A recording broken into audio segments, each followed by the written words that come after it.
in the heart of the British countryside, where the rolling hills seemed endless and the sprawling estates stood as monuments to centuries of wealth and status, there was one home that stood out from the rest: the grand estate of the Winters family. Richard Winters, the patriarch, had inherited the property from generations before him.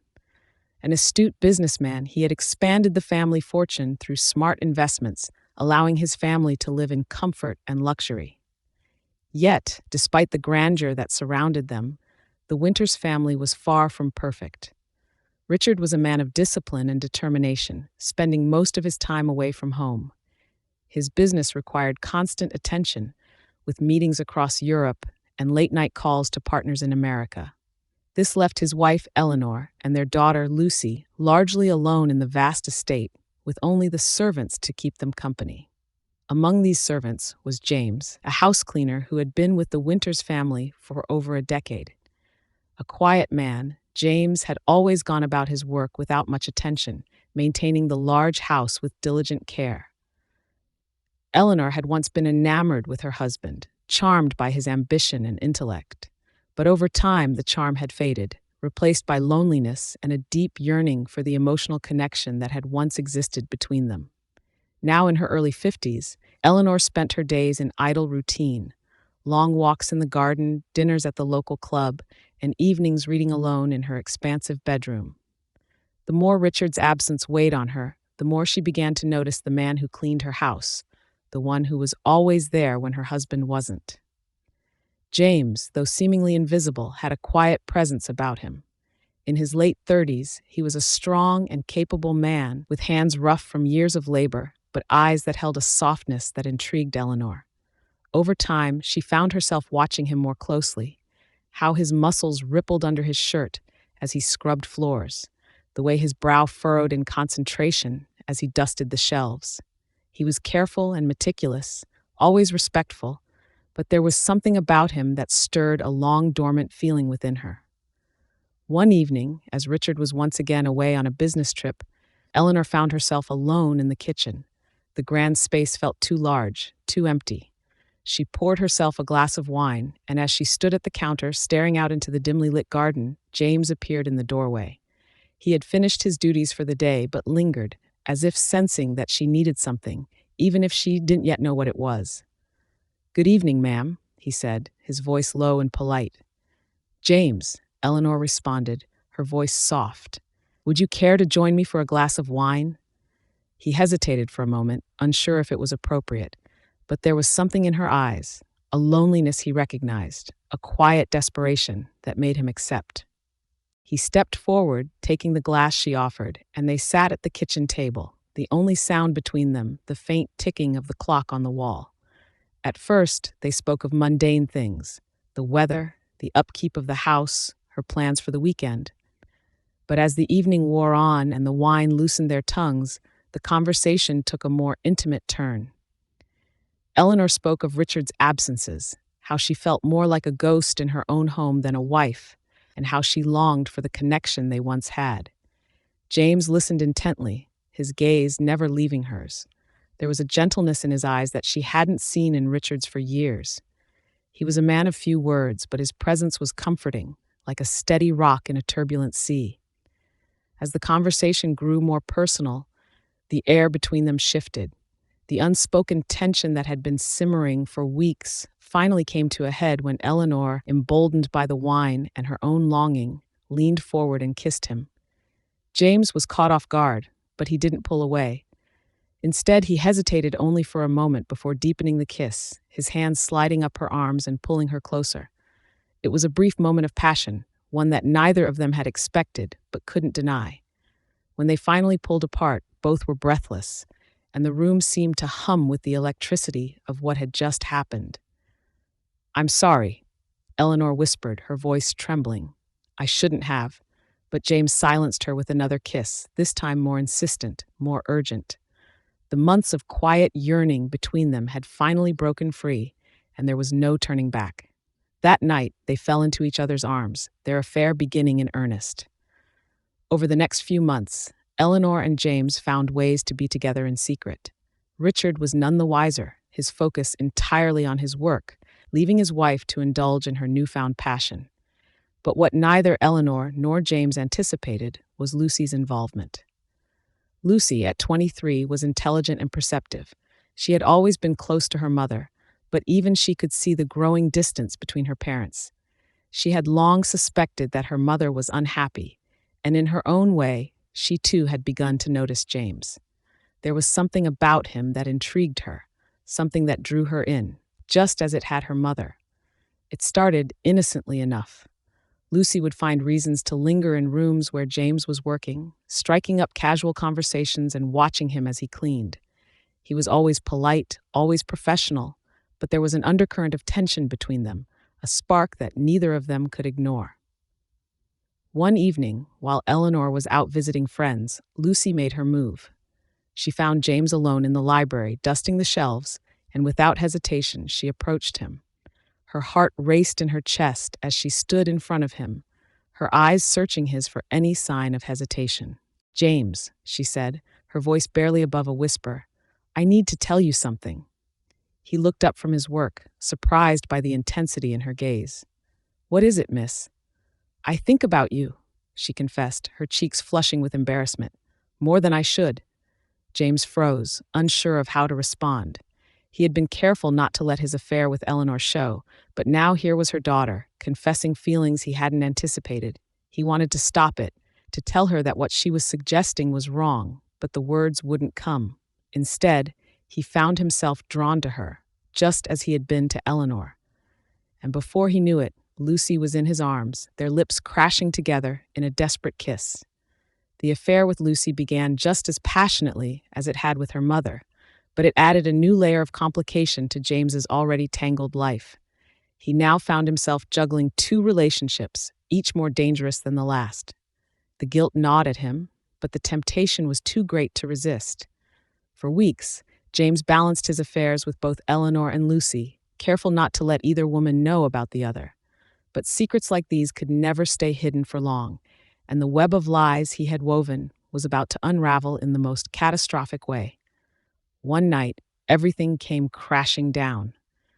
Richard was away on another business trip, and both Eleanor and Lucy were home.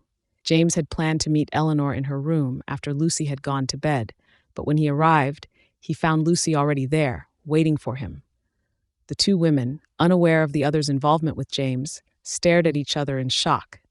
"What are you doing here?" Eleanor demanded, her voice shaking with fury. "I could ask you the same thing," Lucy shot back, her eyes blazing. James stood frozen between them, his heart pounding in his chest as the reality of the situation sank in. There was no way to explain this, no way to fix the mess he had created. The room seemed to spin as the two women argued, their voices growing louder and more frantic by the second. In the midst of their confrontation, neither of them noticed the sound of the front door opening. Richard had returned home early, eager to surprise his family, but what he walked into was a nightmare he couldn't have imagined. He stood in the doorway of the bedroom, watching in stunned silence as his wife and daughter fought over the same man. His trusted house cleaner, the man he had relied on for years, stood between them, guilt written all over his face. The betrayal was too much to bear. "What the hell is going on here?" Richard bellowed, his voice cutting through the chaos. The room fell silent as all three of them turned to face him. The truth hung heavy in the air, unspoken but undeniable. Lucy, shaken and tearful, finally spoke. "Dad," she whispered, her voice cracking, "it's not just me, it's Mum, too." Richard's face contorted in disbelief. He turned to Eleanor, searching her eyes for some sign that this wasn't real, that this was some horrible misunderstanding. But the truth was there, plain as day. Eleanor's face crumbled under his gaze, and in that moment, Richard knew everything. The aftermath was devastating. Richard, unable to stay in the house with the people who had betrayed him, left that night. He packed a bag and disappeared into the darkness, leaving Eleanor and Lucy behind to deal with the wreckage of their family. James, too, left shortly after, unable to face the consequences of his actions. The once quiet and trusted house cleaner had become the catalyst for the family's destruction, and he knew there was no place for him there any longer. Eleanor and Lucy, once close, now found themselves estranged, their relationship fractured beyond repair. The house that had once been a symbol of their family's wealth and security had become a hollow reminder of the secrets and betrayals that had torn them apart. Eleanor retreated into herself, ashamed of her actions and consumed by guilt. She wandered the empty halls of the estate, haunted by memories of her former life, wondering how she had let things spiral so far out of control. She had thought she was filling the void left by Richard's absence, but instead, she had only created more pain, more distance. Her affair with James had been a temporary escape from her loneliness, but now it had cost her everything. Lucy, on the other hand, was consumed by anger. She couldn't forgive her mother for her part in the affair, nor could she reconcile the fact that they had both been involved with the same man. What had once been a close bond between mother and daughter had disintegrated into a bitter silence. Lucy avoided Eleanor as much as possible, spending most of her days locked in her room or out of the house, desperate to escape the suffocating weight of the scandal that had engulfed their family. Richard, still devastated, rented a flat in the city and threw himself into his work. He refused to speak to Eleanor or Lucy, unable to even think about what had happened without feeling a fresh wave of anger and betrayal. His trust had been shattered, not only in James, but in his own family. He had been blindsided by the people he loved most, and he didn't know if he could ever forgive them. As the weeks turned into months, the Winters estate became eerily quiet. The once bustling household was now a place of isolation and regret. Eleanor and Lucy lived like strangers under the same roof, barely speaking, each consumed by their own sorrow. The affair had left scars that would never fully heal, and the damage to their family seemed irreparable. Eventually, Richard filed for divorce. The news hit Eleanor hard, but deep down, she knew it was coming. There was no way back from what had happened. Their marriage, once built on love and trust, had crumbled under the weight of secrets and lies. The divorce finalized what had been inevitable since the night Richard discovered the truth. Eleanor, now alone, was left to pick up the pieces of her life, her relationship with Lucy in tatters, and her future uncertain. Lucy, too, struggled to move on. She couldn't shake the shame of her involvement with James, nor the guilt of what it had done to her family. She decided to leave the estate, moving to London in hopes of starting fresh. But even with the distance, the memories lingered, a constant reminder of the choices that had led to her family's downfall. James, who had disappeared after the confrontation, was never heard from again. He had left the Winters estate that night and vanished into the anonymity of the world, leaving behind the wreckage of the family he had once served. No one knew where he had gone or what had become of him, but the impact of his actions would be felt by the Winters family forever. In the end, the Winters family was left broken, each member struggling with the consequences of their actions. What had once been a life of privilege and comfort was now a distant memory, replaced by regret, guilt, and loss. The house, once a symbol of their wealth and unity, now stood as a monument to their downfall, empty and silent. A place where love had been betrayed and trust had been shattered. A house divided, torn apart by secrets, could never truly be whole again. As the Winters family struggled with the aftermath of the affair, the once grand estate began to feel more like a prison than a home. Eleanor stayed behind in the house, its echoing halls now filled with a silence that pressed down on her. She avoided social gatherings, knowing that the whispers had already spread through their circle of acquaintances. Her once pristine reputation was tarnished, and she couldn't bear the looks of pity, or worse, judgment, she imagined from those who had once admired her. Loneliness gripped her again, but this time it was far worse than before. Richard's absence now felt permanent, and Lucy's cold distance was like a wound that refused to heal. Eleanor tried reaching out to her daughter, but Lucy remained distant, keeping the door to her heart closed, just as she did the door to her room. Every time Eleanor knocked, hoping for a conversation, she was met with an excuse, a hurried, "I'm busy," or simply silence. Lucy, meanwhile, struggled to move on from the betrayal. She felt foolish for allowing herself to fall for James, a man who had never truly cared for her. The shame of knowing she had been involved in the same affair as her mother weighed heavily on her. Lucy's resentment toward Eleanor grew day by day, but underneath it all, there was a sadness, too. She missed the closeness they had once shared, the long conversations, the quiet understanding. Yet every time she thought about forgiving her mother, she remembered that night, the way their entire world had crumbled in an instant, and the anger would flare up again. After months of living in this strained silence, Lucy made the decision to leave the estate. She couldn't stay in the place that had become the scene of her family's downfall. The memories were too sharp, the reminders too painful. She enrolled in a university in London, determined to start fresh, to rebuild her life away from the suffocating weight of the estate and the history tied to it. When Lucy left, Eleanor felt the absence acutely. She was now truly alone. Without Richard, without her daughter, and with no one left to blame but herself, Eleanor found herself wandering through the house aimlessly. The rooms that had once been full of life now felt hollow. Her footsteps echoed as she moved from the sitting room to the garden, always searching for something she couldn't quite name. It was as if the very walls of the house were haunted by the mistakes she had made, and no amount of cleaning or redecorating could rid her of the guilt that clung to every corner. Richard, meanwhile, threw himself deeper into his work. From the city, he kept tabs on the legal proceedings for the divorce, making sure everything was handled quickly and without fuss. Despite the anger that still burned within him, he couldn't escape the sorrow that lingered beneath it. He had loved Eleanor once, deeply, truly, but now that love was irreparably broken. He didn't regret leaving her, but he did regret the life they had built together, crumbling to dust. He thought of Lucy often, wondering if she blamed him for being absent, for not noticing the cracks forming in their family before it was too late.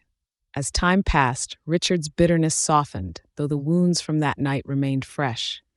He moved into a smaller flat, a far cry from the grand estate, but it suited him now. He had no need for the sprawling luxury he once had. His life was simpler, quieter, but it was a life spent in reflection, wondering how things had gotten so far off course and if there had been something he could have done to stop it. Lucy, meanwhile, found that leaving the estate didn't mean leaving her problems behind. In London, she struggled to adjust to her new life. She had hoped that the change of scenery would free her from the weight of her past, but the memories of James, of her mother's betrayal, still clung to her like shadows. She threw herself into her studies, hoping to drown out the noise in her mind with academic rigor. But no matter how busy she kept herself, the echoes of her former life followed her. One evening, after a particularly long day of classes, Lucy found herself staring at her phone, debating whether to call her mother. She hadn't spoken to Eleanor in months, and despite everything, there was a part of her that missed her. The silence between them had been heavy, and Lucy wasn't sure if it was worth continuing. She stared at the screen, her finger hovering over the call button, but then she placed the phone down. The time wasn't right, at least not yet. Eleanor, for her part, had written Lucy countless letters, none of which she had sent. Each time she tried to explain herself, to apologize, the words seemed inadequate. How could she explain what she had done? How could she ask her daughter to forgive her when she couldn't even forgive herself? So she kept the letters tucked away in her desk, hoping that someday when enough time had passed, Lucy might be ready to hear her out. Months turned into a year, and the Winters estate remained as silent as ever. Eleanor had tried to maintain some semblance of a social life, but the whispers of the affair had spread too far, and soon even her closest friends began to distance themselves. The isolation, once bearable, now felt crushing. Without Richard, without Lucy, Eleanor had nothing but her thoughts, and those thoughts often turned dark. It was during one particularly bleak winter evening that Eleanor made the decision to sell the estate. The house, once her pride and joy, had become a monument to her shame. She couldn't bear to live there any longer, surrounded by the ghosts of her past. The decision was not an easy one, but it felt necessary, a way to finally close the chapter on the most painful part of her life. Eleanor reached out to Richard, informing him of her decision to sell the estate. To her surprise, Richard didn't protest. In fact, he agreed it was the right thing to do. The house no longer held any sentimental value for either of them. It was just a place filled with memories they both wanted to forget. The estate was listed on the market, and within a few months, it was sold to a new family, a young couple eager to start their lives together. Eleanor watched from afar as they moved in, the sight of their joy bittersweet. She hoped they would make new memories there, ones untainted by betrayal and regret. With the sale of the estate, Eleanor moved to a modest flat in the city, much like Richard's. The move was liberating in some ways. No longer was she tied to the past, to the mistakes she had made within those walls. But the loneliness remained. Even in the bustling city, surrounded by people, Eleanor felt more alone than ever. One evening, as she sat in her new home, Eleanor decided to write Lucy one last letter. This time, she didn't hold back. She poured her heart onto the page, apologizing for the pain she had caused, acknowledging her mistakes and begging for her daughter's forgiveness. She wrote not with the expectation of reconciliation, but simply because she needed Lucy to know how much she loved her, despite everything. This time, she sent the letter. Several weeks passed before Lucy received it. When she finally opened the envelope, she read the letter in silence, her emotions swirling. She hadn't expected to hear from her mother again, and yet here it was, a raw, heartfelt apology that left her conflicted. Part of her wanted to forgive Eleanor, to let go of the anger and resentment she had been carrying for so long. But another part of her, the part that still felt wounded, resisted. In the end, Lucy did something she hadn't done in months. She called her mother. The conversation was awkward at first, filled with long pauses and hesitant words. But as they spoke, something shifted. It wasn't a full reconciliation, but it was a start. For the first time in what felt like forever, they talked.